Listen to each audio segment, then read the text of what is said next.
ব্যাপারীরা এসে পড়ে রয়েছে 12 দিন 14 দিন, এমনি এমনি না কাকা, পুরো বছরের খরচটা এখান থেকে উঠাচ্ছে।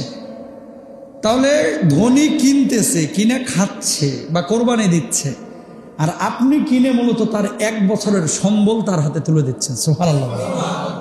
ইশারা কার? নাম্বার 1। নাম্বার 2, গরু যে আপনারা জবাই করেন, জবাইয়ের পরে গোশত যে করেন, গোশত একা খান না 3 ভাগে ভাগ করেন? 3 ভাগে। এখানেও কিন্তু গরিব মিসকিন লাভবান হচ্ছে। অনেকে বছরে 1 দিন কি গরুর গোশত কিনে খাইতে পারে না, লাভবান সেও হচ্ছে। 3 নাম্বার, চামড়া যে কিনেন, এই চামড়া যে খালেন, এই চামড়াটাও কিন্তু গরিবকে আপনারা পুরোটা দিয়ে দেন। এবার আসেন, এই 2-3 দিন আগে যে গরু কিনতেছেন, খড় খোটা, খাটিয়া, তারপরে চাটাই, ছুরি, এগুলো কি শিল্পপতিরা বানায় না গরিবরা বানায়?